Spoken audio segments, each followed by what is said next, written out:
Assalamualaikum warahmatullahi wabarakatuh. Kembali lagi dengan saya Dita Salsabila dari kelas 2023C, Prodi Pendidikan Bahasa dan Sastra Indonesia, Fakultas Keguruan dan Ilmu Pendidikan Universitas Riau.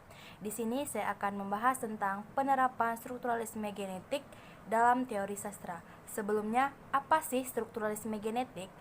Strukturalisme genetik merupakan metode penelitian untuk menganalisis suatu karya sastra seperti novel, cerpen, dan puisi.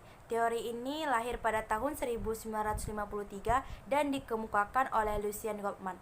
Di dalam teori ini menyatakan bahwa karya sastra berasal dari sebuah proses.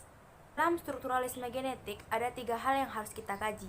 Yang pertama, unsur intrinsik dan unsur ekstrinsiknya. Dan yang kedua, karya dikaitkan dengan pengarang, dan yang ketiga, karya dikaitkan dengan kehidupan sosial pada saat karya itu lahir. Prinsip Lucien Goldman, pengarang memiliki 2 kedudukan. Yang pertama, pengarang sebagai individu, dan yang kedua, pengarang sebagai perwakilan dari masyarakat.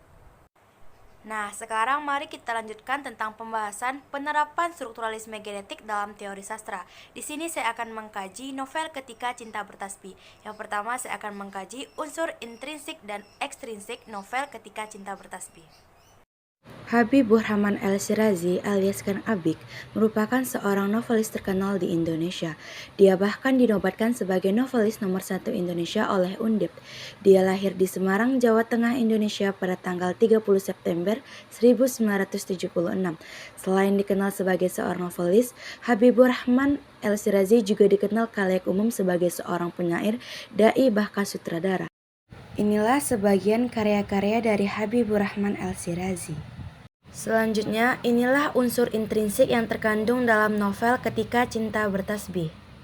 Selain unsur intrinsik, tentu ada unsur ekstrinsiknya. Inilah unsur ekstrinsik yang terkandung dalam novel Ketika Cinta Bertasbih. Inilah contoh novel-novel karya Habibur Rahman El-Shirazi. Yang kedua, mengaitkan karya dengan pengarangnya. Habibur Rahman menjelaskan ia selalu membuat karya-karya fiksi tentang cinta, yaitu karena cinta merupakan kebutuhan primer seluruh umat manusia. Tidak ada satupun manusia yang menolak kehadiran cinta, karena itu merupakan fitrah dari Tuhan Yang Maha Esa. Dan dengan adanya cinta, kehidupan kita akan menjadi lebih indah. Yang ketiga, mengaitkan karya dengan kehidupan sosial pada saat karya itu lahir.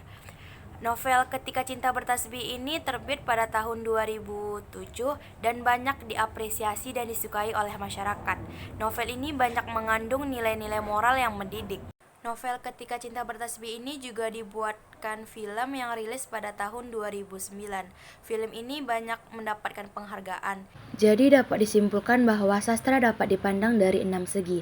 Yang pertama secara objektif, yang kedua dikaitkan dengan pengarangnya, yang ketiga dikaitkan dengan peristiwa yang terjadi, yang keempat dikaitkan dengan karya sastra lain, yang kelima sastra itu untuk masyarakat, dan yang keenam hubungan antara pengarang, karya, dan masyarakat.